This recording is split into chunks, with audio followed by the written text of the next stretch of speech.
बहुत दिन से कमेंट्स आ रहा था बच्चों का कि 12th का सर क्वेश्चन जो है कम्प्लीटली बायो का जितना है क्वेश्चन कंप्लीट करा दीजिए सर, शॉर्ट क्वेश्चन और लॉन्ग क्वेश्चन। तो मैंने इसके लिए कि विशेष रनिंग बैच और बहुत ही कम समय में बच्चे लोग जो तैयारी कर रहे हैं उनके लिए हमने एक बायो 12th मैराथन क्लास मैंने स्टार्ट किया है। तो इसमें हम लोग चैप्टर वाइज मैराथन करेंगे, यानी एक एक चैप्टर को हम लोग कंप्लीट करने का कोशिश करेंगे। यानी जितनी क्वेश्चन इंपॉर्टेंट होगी पहले चैप्टर में उसको एक वीडियो में हम लोग डालेंगे, और सारे प्रश्नों को अगर आप एक या दो बार रिवाइज कर लेते हैं तो बोर्ड में जितने भी एग्जाम में क्वेश्चन पूछे जाते हैं इससे बाहर नहीं पूछे जाएंगे। तो आज हम लोग बात करें 12th के सबसे पहला नंबर चैप्टर जीव में जनन। पहले नंबर चैप्टर जीव में जनन से पहला सवाल, और आज हम लोग क्वेश्चन और आंसर की बात करें, हम शॉर्ट क्वेश्चन की बात करने वाले हैं। तो आज की इस वीडियो में हम लोग देखेंगे कि पहला क्वेश्चन क्या है और इसको कैसे सॉल्व करना है। तो यहाँ पे दिया हुआ है जीवों में जनन क्यों आवश्यक है। पहला सवाल है कि जीवों में जनन क्यों आवश्यक है। तो सबसे पहले तो जानेंगे कि जनन क्या है और जीवों में जनन क्यों आवश्यक है। जनन वह प्रक्रिया है जिसमें प्रत्येक जीव अपने जैसे जीवों को जन्म देते हैं और अपनी संतति और अपनी पीढ़ी को बनाए रखते हैं, इस पृथ्वी पर बचाए रखते हैं। जैसे मान लीजिए कोई भी जीव है, अगर जो विलुप्त हो जाएगा तो वो क्या हो जाएगा, उसकी जो अस्तित्व इस पृथ्वी से सदा के लिए खत्म हो जाएगा। तो अपने अस्तित्व को बचाए रखने के लिए, बनाए रखने के लिए, और दूसरी बात की जनन वो नहीं करेगा तो उसका जो जीवन है पूर्ण रूप से क्या है, अधूरा रह जाएगा। तो जनन एक ऐसी प्रक्रिया है जो सजीवों का अहम प्रक्रिया है और अपनी संपत्ति और अपने अस्तित्व को बचाए रखने के लिए उसको जनन करना बहुत ही अनिवार्य होता है। तो इसका जब हम आंसर लिखने जाएंगे एग्जाम में, तो आंसर लिखते समय इस बात का ध्यान रखना है कि कैसे लिखना है कि जीवों में जनन क्यों आवश्यक है। तो लिखेंगे कि जीवों में जनन इसलिए आवश्यक है कि प्रत्येक जीव अपने जैसे जीव को जन्म देते हैं और प्रत्येक जीव को अपनी संतति को आगे बढ़ाने के लिए और इस पृथ्वी पर सदा उसको अस्तित्व को बनाए रखने के लिए जनन आवश्यक होता है, और इसीलिए वो क्या करते हैं, जनन करते हैं। तो ये क्वेश्चन कंप्लीट हो चुका है। जीवों में जनन कितने प्रकार के होते हैं, ये सवाल दूसरा नंबर है। ध्यान देंगे, सवाल कॉपी पेन लेकर सभी सवाल को आप समझते चलेंगे और लिखते चलेंगे। जीवों में जनन कितने प्रकार के होते हैं, यानी जीवों में जनन कितने प्रकार के होते हैं। तो जीवों में जनन दो प्रकार के होते हैं। बहुत ही पहले से हम लोग जानते हैं कि जीवों में जनन जो होते हैं दो प्रकार के होते हैं। तो जीवों में जनन दो प्रकार का किस तरह से होता है और कैसे होता है, इसको समझने का कोशिश करना है। ठीक है।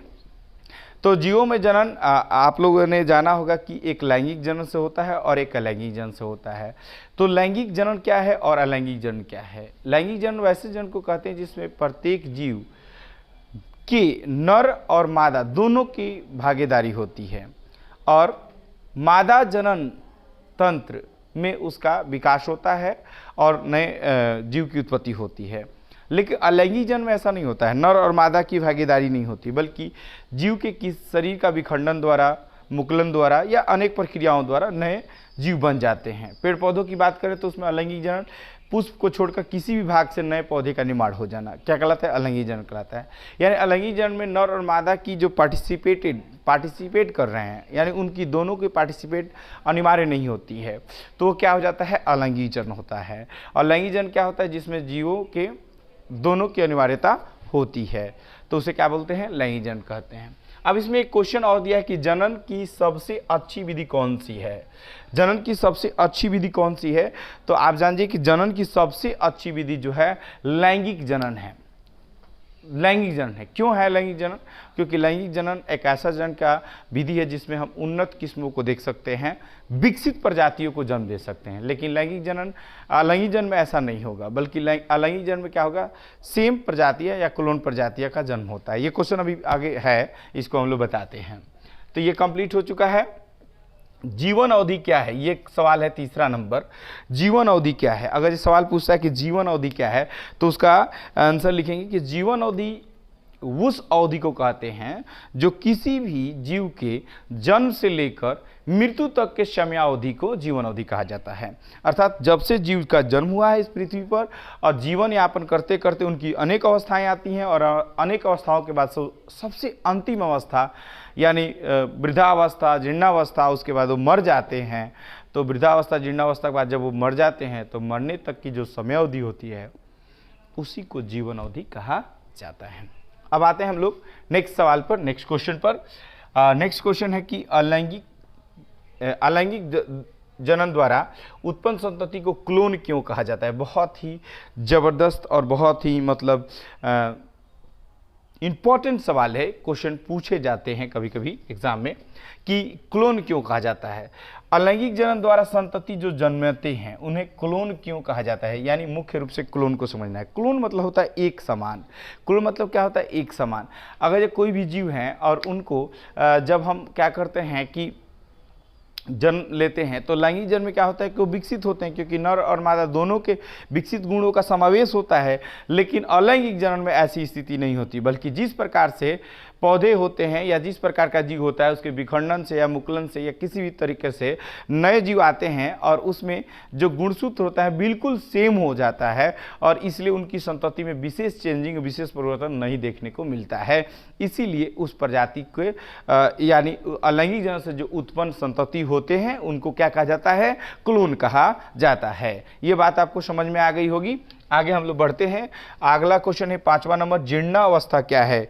जीर्णावस्था वो अवस्था होता है जो सबसे अंत में आता है, यानी उस अवस्था के बाद उस जीव की या उस व्यक्ति की या उस मनुष्य की मृत्यु हो जाती है, उस अवस्था को क्या कहा जाता है, जीर्णावस्था कहा जाता है। यानी आखिरी अवस्था, जीवन की आखिरी अवस्था जो होती है वही जीर्णावस्था कहलाती है। युग्मक स्थानांतरण क्या है, ये तो बहुत आसान, एक लाइन में इसका क्वेश्चन का आंसर देंगे।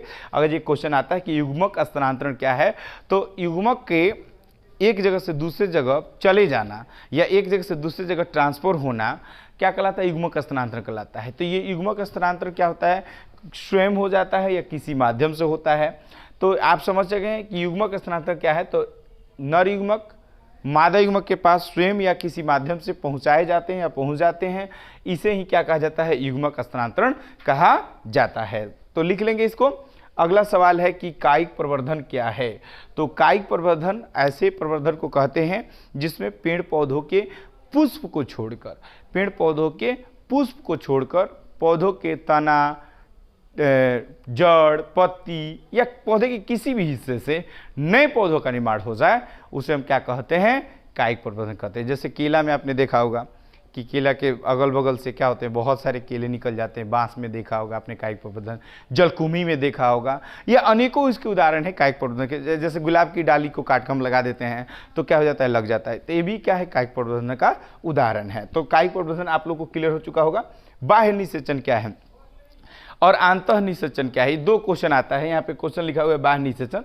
तो बाह्य निषेचन वैसे निषेचन कहते हैं जो निषेचन की प्रक्रिया मादा योनि के मादा से के जो मुख्य भाग होते हैं उसके बाहर संपन्न हो जाती हैं, तो क्या कहलाती है, बाह्य निषेचन कहलाती हैं। और कुछ जो निषेचन होती है जो बिल्कुल आंतरिक में होती हैं तो क्या कहलाती है, आंतरिक निषेचन कहलाती है। तो इसको शॉर्टकट में ऐसे भी लिख सकते हैं कि बाह्य निषेचन ऐसे निषेचन कहते हैं जो निषेचन की प्रक्रिया बाहर होती है, और आंतरिक निषेचन उसे कहते हैं जिसमें निषेचन की प्रक्रिया अंदर होती है। तो ये क्वेश्चन कंप्लीट हो चुके हैं। अब हम लोग नेक्स्ट क्वेश्चन को देखते हैं। ये क्वेश्चन जितने भी हमने क्वेश्चन दिखाया बताया उसको आपको क्या करना है, रिवाइज करते चलना है। तो चलिए नेक्स्ट क्वेश्चन को देखेंगे। चलिए हम लोग नेक्स्ट क्वेश्चन पे बात करते हैं, भ्रूणोद्भव क्या है। देखिए भ्रूणोद्भव से बताने से पहले मैं एक बता देता हूँ कि निषेचन क्या है और निषेचन की पश्च घटना और निषेचन की पूर्व घटना क्या है। इसका एक लॉन्ग क्वेश्चन आता है जो मैं आपको लॉन्ग क्वेश्चन पढ़ाऊंगा। तो निषेचन होने के बाद भ्रूण बनता है, तो भ्रूणोद्भव क्या है, निषेचन की बाद की घटना है। तो सबसे पहले लिखेंगे कि भ्रूणोद्भव क्या है, तो लिखेंगे कि निषेचन के बाद की घटना भ्रूणोद्भव है। इसमें नर युग्मक और मादा युग्मक के मिलने के बाद युग्मनज विकसित होकर जिस भ्रूण का निर्माण करता है, इस भ्रूण के निर्माण की प्रक्रिया को ही भ्रूणोद्भव कहा जाता है।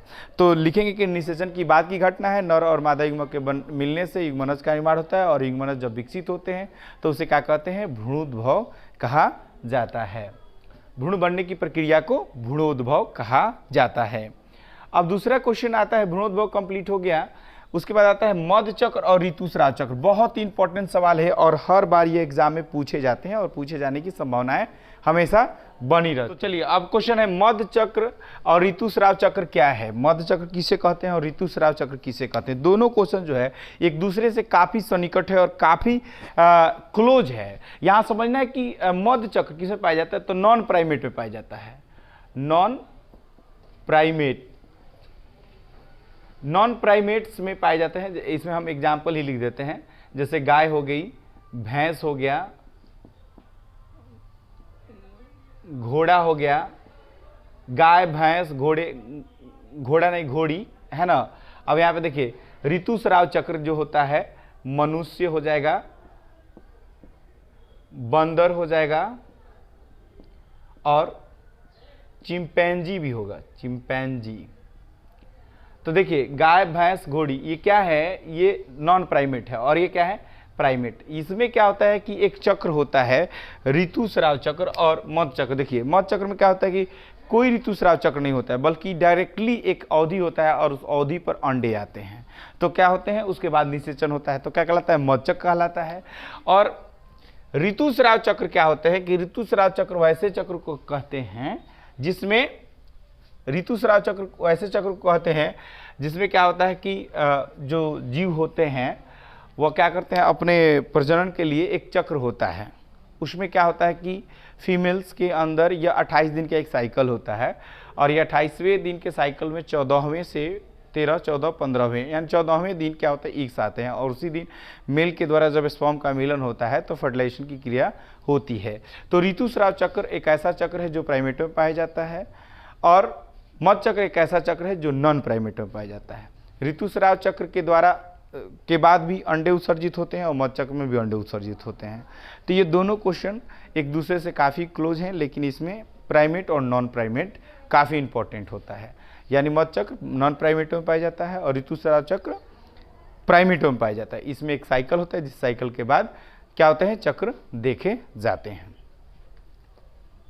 आगे अगला सवाल है कि शैवाल में अलैंगिक जनन किसके द्वारा होता है। सवाल में अलैंगिक जनन किसके द्वारा होता है, ठीक है। सवाल में अलैंगिक जनन किसके द्वारा होता है, इसको समझना है। सवालों में अलैंगिक जनन कैसे होगा और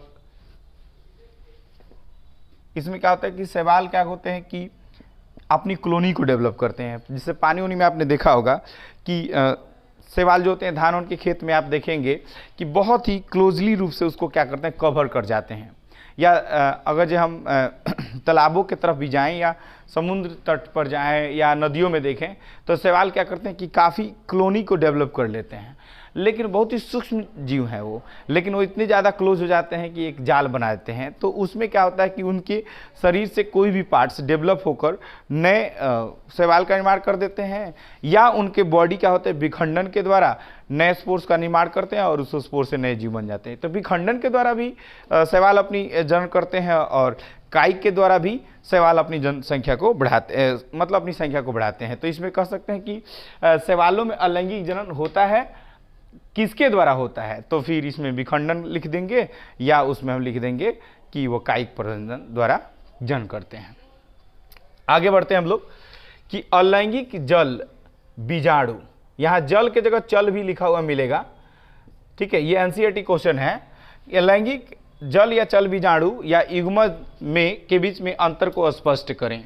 तो अलैंगिक चल बीजाणु इसे स्पोर कहा जाता है और युग्मज के बीच में यही अंतर है कि अलैंगिक जो जल बीजाणु है वो शैवालों का होता है और फंगस का मुख्यतः बनाता है, जो पानी में क्या होते हैं, तैरते रहते हैं, ठीक है। यह क्या होता है कि एक युग्मक की तरह होता है, यानी अलैंगिक जल या जल बीजाणु जो होते हैं शैवाल के होते हैं या कवक के होते हैं। और सबसे पहले तो किसी भी चीज़ का जब अंतर आप लिख रहे हो तो क्या करेंगे कि दो कॉलम बना लेंगे। अलैंगिक जल बीजाणु तथा युग्मक के बीच अंतर स्पष्ट करने के लिए दो कॉलम बनाएंगे। एक में लिख देंगे अलैंगिक जल बीजाणु और दूसरे में लिख देंगे युग्मज, और दोनों को क्या करेंगे, दो पार्ट में बांट देंगे और बांटने के बाद उसमें दोनों में अलग अलग बारी बारी से फर्स्ट पॉइंट में लिखेंगे कि अलैंगिक चल बीजाणु जो है वो क्या होता है, कवकों में और शैवालों में देखे जाते हैं जो पानी में तैरते रहते हैं, और युग्मक जो होते हैं नर और मादा के मिलने के उपरांत बनते हैं।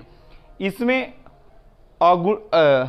समसूत्री या असूत्री विभाजन होता है और इसमें समसूत्री विभाजन होता है।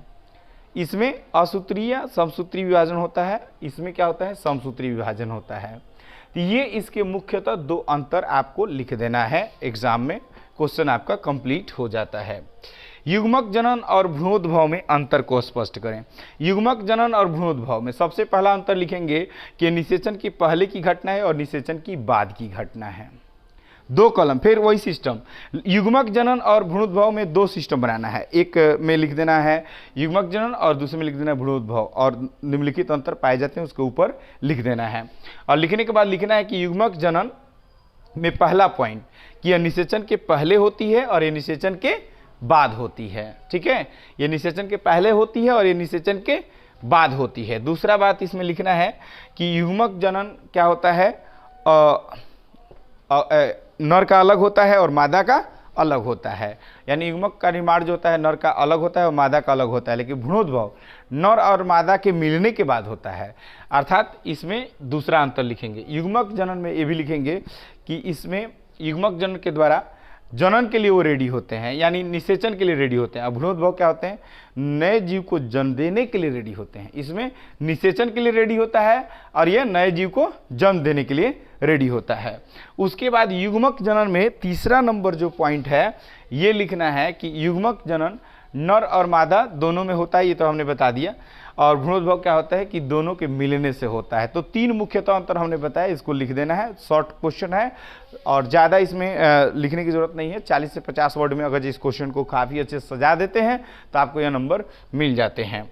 अगला है कि एक लिंगी और द्विलिंगी में अंतर को स्पष्ट करें। एक लिंगी और द्विलिंगी क्या होता है, देखिए एक लिंगी वैसे जीव या वैसे पुष्प को कहा जाता है जिसमें केवल एक ही भाग उपस्थित होता है, नर भाग होता है या तो मादा भाग होता है, तो उसे एक लिंगी कहा जाता है। और उभयलिंगी या द्विलिंगी वैसे जीव या वैसे पुष्पों को कहा जाता है जिसमें नर और मादा दोनों एक साथ उपस्थित होते हैं।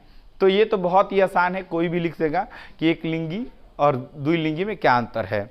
एक लिंगी जंतु और एक लिंगी पुष्प दोनों में से कोई भी पूछेगा तो उसमें हम इस बात को स्पष्टीकरण कर देंगे। तो ये क्वेश्चन भी कंप्लीट हो चुका है। पुष्पी पादपों में युग्मक कहाँ बनता है, ये बहुत ही इंपॉर्टेंट सवाल है कि पुष्पी पौधों में युग्मक का निर्माण कहाँ होता है। तो पुष्पी पौधों में युग्मक का निर्माण पुष्प के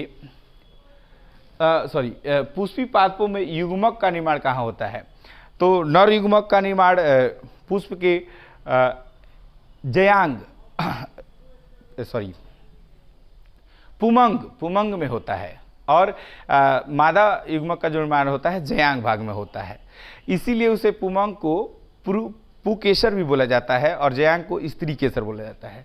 तो पुष्पी पादपों में युग्मक कहाँ बनते हैं, तो पुष्पी पादपों में नर युग्मक का निर्माण कहाँ बनता है, पुकेसर में बनता है, और मादा युग्मक का निर्माण स्त्री केसर में होता है। ये 2 बातें इसमें लिख देना है।